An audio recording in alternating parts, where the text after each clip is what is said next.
to another edition, and I know we haven't had one in a long time, but welcome to Dream Big, Pray Hard, Never Quit. Today I have with me Phil Waters. How you doing today, man? Good, sir. How you doing? I am doing great. Thank you so much for joining us. Look, Phil has got a successful welding company. What's the name of the welding company? PDW Development, And it's out of? Alberton, North Carolina. Okay.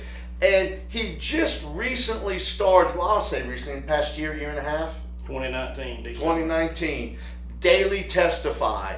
It is a social media site with a Christian foundation, and we're going to get into that a little bit later. But I want Phil to tell his story because it's an amazing story of addiction, how you get out of it, how God worked in his life, how he became a successful businessman, and why he decided to do Daily Testify. So it's an amazing story, and so you know what? I'm kind of going to sit back like I normally do, and I'm going to let Phil have it. Go ahead. I started using when I was 14, a little bit of marijuana here and there, a little bit of alcohol. It was just a weekend thing, and that's the normal story. Everybody did it. Right. By the time I was 16, I was selling acid in high school. Cocaine. Turned 18, it just kept progressing further and further. So at 14, I mean, you're really, at 14, you just started into drugs, and it kind of took over your life. Yeah. Wow. Okay. So I mean, you're in high school, you're doing drugs. Yep. Dropped out of high school in the 8th grade. I mean the 12th grade. Okay. 12th grade, dropped out of high school. Went to work, full-time work, and drugs. So what were you doing out of high school? I mean, you didn't have a degree, so what are you doing? What kind of work are you doing? Carpenter work and welding. And welding? Mm-hmm. Okay. So I'm assuming you just learned to weld. You didn't go to school to learn or anything? Everything was on the job. Everything was on the job? Yeah, self-taught. Plus they had good people around me that were willing to give me the knowledge. Which is kind of amazing because if you are on drugs and using and stuff a lot, the people around you are kind of like the same people, but these people were maybe different and were trying to help you. And you know what was that story? We were all the same people. Oh, okay. Just as hard as we could. We'd work hard, we'd party hard. I mean, every night we get off work, we go to the motel, play cards, drink, do drugs. The only difference is when they were over there at the table drinking and doing drugs, I was getting high and reading the blueprints and learning how to do the job the next day. So at the age of 18, I was reading blueprints and learning how to do the job the next day. So I was kind of trying to excel past the guys that were 28, 30 years old because I had a drive to learn and be more. I just had that desire to do drugs and drink. So what happened then? You're 18, you're doing drugs. When did you get out of it? What's that story? I mean, did you get out, get back in? What I got happened? saved at the age of 28. Okay. So at this point, you've been doing drugs for Ever 10 since. years. Well, 14. since 14. So yeah. Okay. So, Easter Sunday at church, they did a reenactment of the crucifixion of Christ, and that's what hit me. And I got saved that day. I stayed clean for about 30 days, and then started dabbling back in pot again. You know, I want to stop you there because I want people to know that the temptation is always going to be there. Until, you know, so if you've been addicted to something, correct me if I'm wrong, that, you know, that first honeymoon phase of getting saved, it's kind of like a honeymoon phase, you know, and you're like, hey, I'm going to stop, I'm going to stop, I'm going to stop. But then that kind of honeymoon phase wears off a little bit, and that temptation comes back. Am I right on that? Well, I was running a roofing business when all this was taking place, and the people that were working for me were still drinking and using, and on the job. And just one day I gave in and hit a joint one time, and then it just progressed, and then I spent the next 12 years full throttle into it. So you were clean for 30 days. And then went back. And then right straight back. And do you think that happens to a lot of people? I know it does. Yeah.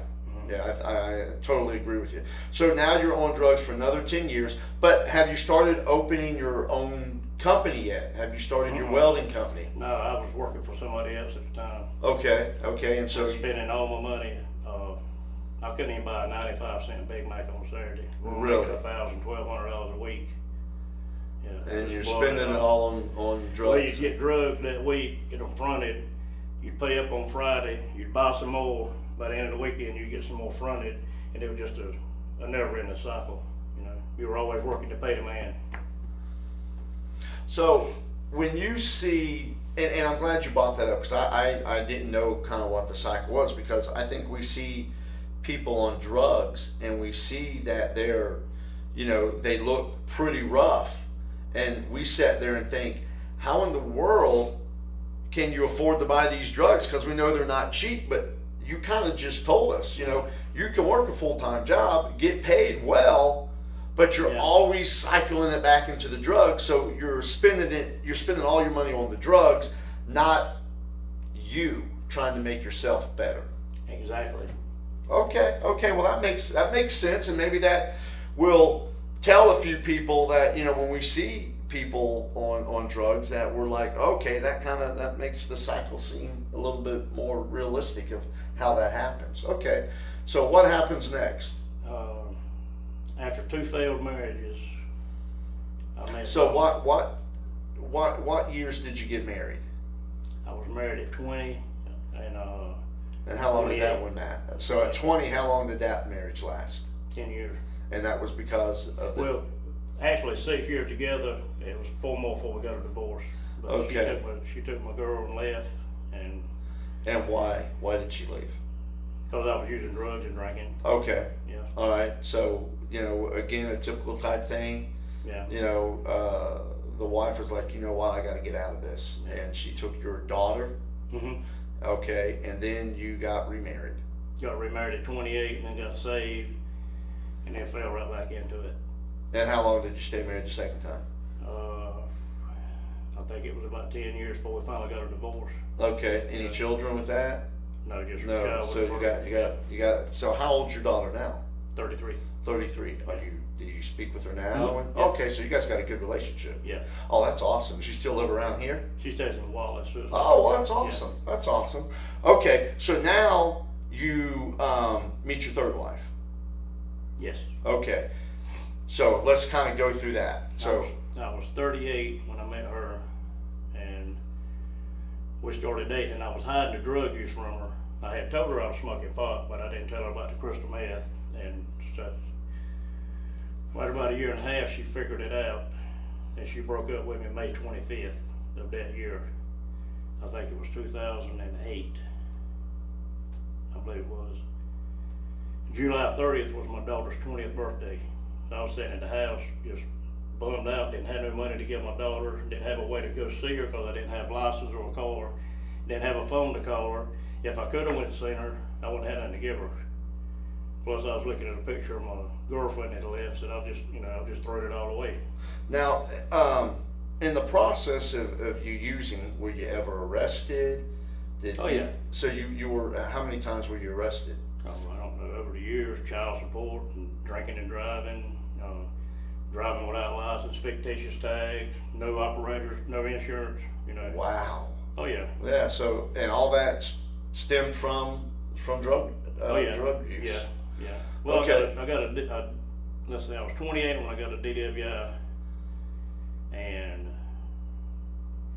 failed to appear in court. Finally got all that settled, then got driving while revoked. It just, the never-ending cycle. It's a domino I effect. thought I could beat it, I'll just keep driving, and finally they beat me down. Yeah. And then July 30th, my daughter was 20 years old, and I just said, I've had enough. I got up and walked away.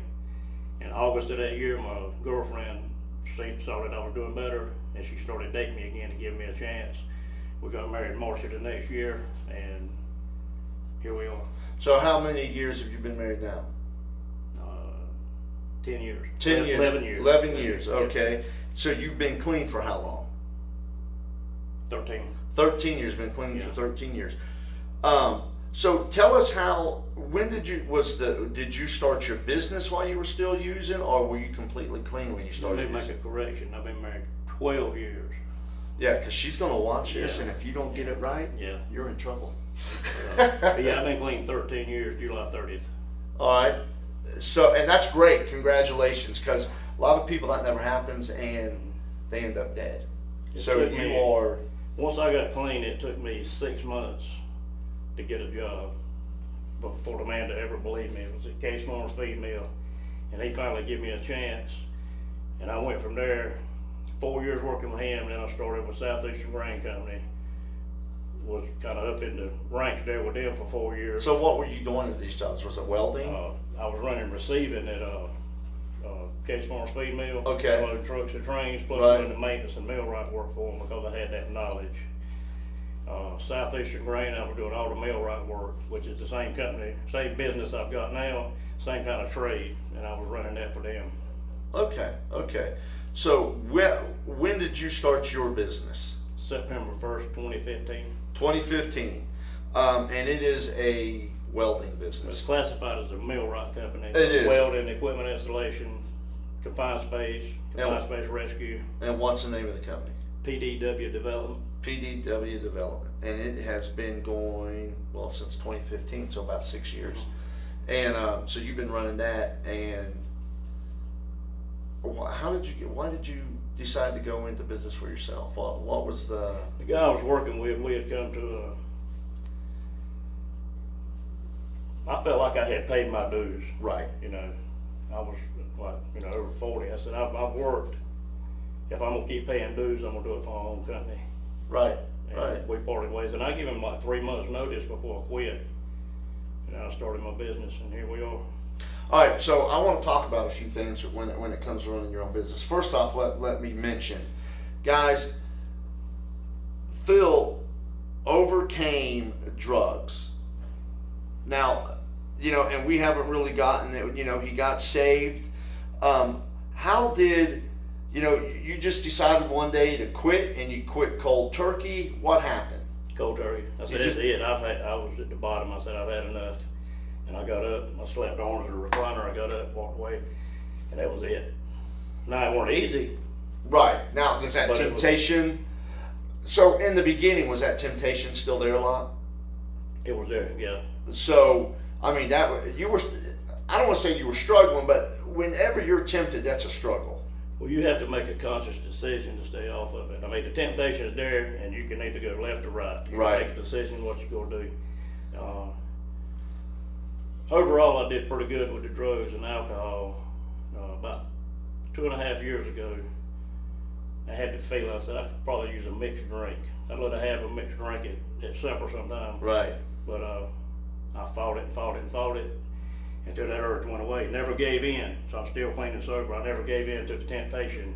But the temptation came back on me, even having been clean that long. So it can still come back anytime, because I think, you know, your body went through all that, and I'm sure the cravings, it takes a long time for those cravings to Yeah. go away. Well, I know exactly what it's like. I know what people are going through. It's So tough. when you see that now with someone else, because I know, I never went through that. I never went through that. But I know when people see drug addicts and people that are alcoholics and they're going through stuff, it's not a positive vibe that they're giving off. It's like, oh man, they're wasting their life. They've done this, they've done that. They're losers, you know. And I know you probably got that from people. Mhm. But I think as Christians, or just people in general, we need to understand that people can turn their lives around, and we could be that one person just to be nice to them, just as they walk by. Hey man, how you doing? You know, instead of looking at them and giving them the druggie. You know, maybe it's that one thing they need, that one thing that can say, you know, maybe they're on the brink of almost being over it, or they might be on the brink of, you know what, I can't take it anymore, I'm going to commit suicide. And we could be that person that we never know, to just, as we're walking by, hey man, what's up? Acknowledging them, letting them know that, hey, they are worth something. You don't have to sit there and have a complete conversation with them. Yeah. But the acknowledgement of, hey, what's up? Instead of looking down at somebody that's going through this addiction. Because I know even I have, and other people, we see that and we get a stigma, a stereotype, a stereotype of what these people are going through and what they're doing. And now, Phil sitting here went through it for 20 years and now is a very successful businessman and has done very well. Well, I gave my testimony at a banquet the other night, and the way I described it was I spent half my life using drugs and alcohol, 26 years of it, and I'm 53. So basically half my life doing it the wrong way. And I know what it's like to have people look at you and think that you're a loser. And I try hard not to have that mentality to the people that I know use it. And I see the signs. It ain't that I'm profiling them. I know what it's like because I've been there. You know, I know all the lies that's gonna be told, all the angles they're gonna try to approach to get something accomplished. You know, always borrowing money, always needing this, always needing something. You know, and I try to provide good employment to people and pay them well. And anybody that's struggling, hope that they can overcome. All right, so your business, I want PDW. Mm-hmm. Okay, PDW is doing very well. You've been doing it for 6 years, 7 years. 6. 6 years. What made you decide? Now, I kind of want to go through that process in your head to where, okay, you gave them 3 months notice, you're going to start doing it for yourself. But, I mean, are you starting cold turkey? You're just kind of like, you know what, I'm leaving, thank you so much for everything, but it's time to go realize my dreams. I spent 26 years doing drugs, and now I'm going to make some of my dreams come true. I quit the last day of August and started my business the first day of September, and I had a promise of work from 2 people. And just as soon as I made that move, that fell through, so there was no work. I went $14,000 in debt for equipment, because you can't have a welding company if you don't own a welder. So I went in debt to have all the equipment and didn't have no work. Work was coming here and there. I laid in bed some days and wondered what I had created. I even took a 3rd shift job, working for $13 an hour as a maintenance person, so I could have some money to pay some of our bills, and then I'd run the company in the daytime, what little bit of work I had. And then just one day the door opened and it just flipped right over. I was able to leave that 3rd shift job and dedicate full time to this. Now, were you married at the time when Oh, the yeah. company was struggling? Mm-hmm. So you're newly married Mm-hmm. and a struggling company. Well, we've been married since '09 and we started the company. So we've been married 6 years. So, okay, all right. And that's got to be tough, though. Mm-hmm. I mean, because you came from a really good paying job, Mm-hmm. and then, you know what, I'm going to do this on my own, and then that struggle came back. All right, and then you got that struggle, and now I'm sure that temptation probably came back a few times about that, because you're dealing with stress, and that was your stress reliever for so many years. The thing about it is when we get clean, the positive results are not instant. The success is not instant, and success is based on a lot of ways, a lot of different values. Me having my grandchildren sitting in my lap, I consider myself successful, but I'm also functional enough to be responsible enough to have that baby sitting in my lap. Right. It comes with, it's not necessarily money that makes you successful. There's a whole lot of different values. Happiness is part of success. Exactly. Happiness is part of success. That's something I always try to tell my students. You know, I think we raise our kids to, hey, you want to be successful, you want to have a job that pays good, but how many of us are actually out there working in jobs that we don't enjoy? I did that for 20-something years. It's not that I hated my job, but it was not my purpose, not something I loved. So when I'm teaching now, and I'm teaching business at the schools, I'm telling them, look, money's not everything. Happiness and loving what you do accounts for a lot of success, just like you said. And I think that's a big point. I can make more money with just me and 2 or 3 people, but we employ 23 people. That's awesome. So the way I look at it is God give me all these talents. Let's back up. He spared my mind through all of this drug use, and I remember everything I ever learned, and was able to still learn. So for 26 years of drug use and alcohol, I shouldn't even be able to write my name with all the stuff I put in me. But my mind still works good. So he spared me in that aspect.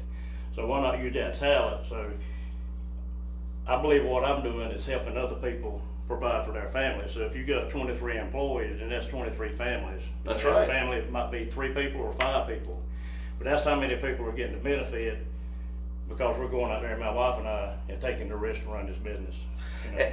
I want to mention how you said your talent, right? And I'm drawn to the Bible story where Jesus tells the story of 3 men, and he gives each of them so much money. Mm-hmm. And then, you know, they each make some except one buries his talent. And then, you know, the master in the story is upset and says, I can't believe you just buried it. It would have been better for you to go spend it, at least try to make some money or something. And I think you did that perfectly. Is we're each given talents. And one day we're all going to meet our Maker. We're going to meet Jesus. We're going to meet God. Mm-hmm. And I want him to say, hey, look, you took your talent and you did exactly what I wanted to do with it. You didn't bury it. And I think some of us bury our talents, and that's why we don't achieve our dreams. We don't live a purposeful life for God, because we bury those talents and we look for success in wealth and other things than we do in happiness and doing what God wants us to do for our life. And that's kind of my message with Dream Big, Pray Hard, Never Quit. It's not always about money. It's about living a purposeful life, enjoying what you do, loving what you do, really, and then doing it for God's purpose. Now, I want to get to this bad boy. I want to see Daily Testify. So, you started this in 2019, and guys, I'm going to tell you, I absolutely love this. And we got together through a mutual friend, and we've known each other, what, a week maybe? Yeah, about a week. About a week. And I have just fallen in love with Daily Testify. A social media, and I don't want to say for Christians, because it's for everybody. Everybody can go to Daily Testify, but it has a Christian foundation. It's good, it's clean, it's fun, it's monitored, and I joined it right away as soon as I found out, and we've got more people joining, and I will, at the end of this, put a little ad together so you can join it as well. But tell us in your version about Daily Testify and why you wanted to get it started. Well, with my past, and now being a Christian, the profanity is one of the things I struggle with. And being on Facebook, scrolling through, then little words or stuff would pop up, and I said, I don't need to see that. I don't need to see that. Because enough runs through my mind as it is that we don't have any control over it. Right. And I said, why don't I start something to give people an alternative and keep it clean? Not that I'm going to suppress anybody's freedom of speech, but just because somebody has a right to say it don't mean everybody has to listen to it or read it. We set it up to be a Christian, family-friendly site so people that weren't saved or don't go to church could feel welcome to come to it in hopes that they'd hear the gospel, read a message, and maybe come to know Christ. And also my full testimony is in the forum section for people to read, hoping that a user, somebody that's addicted to something, will come to it and know that all is not lost. You can rebound from everything that you've created, regain all the trust and respect. So it's set up to be a tool, right, to help bring people to Christ, bring us together in fellowship, and stop the division that's trying to happen between us now. Because we're all the same people. I mean, none of us are no different. Right. And we should be pulling together, because united we're stronger, divided we're weaker. That's right. I couldn't agree more. And I am not someone to do ads on my when I do Dream Big, Pray Hard, Never Quit, but I'm just going to let you know. You guys need to check Daily Testify out. It's pretty awesome. Again, I will put a link together for you at the end of this so that you can go there and look at it for yourself. And what an amazing story. You epitomize Dream Big, Pray Hard, Never Quit, and I can't thank you enough for taking the time to be on our show and our podcast, and on my website, and whatever else you're going to be on. So Right. thank you very much. I appreciate it. Yes, sir, thank you. Thank you.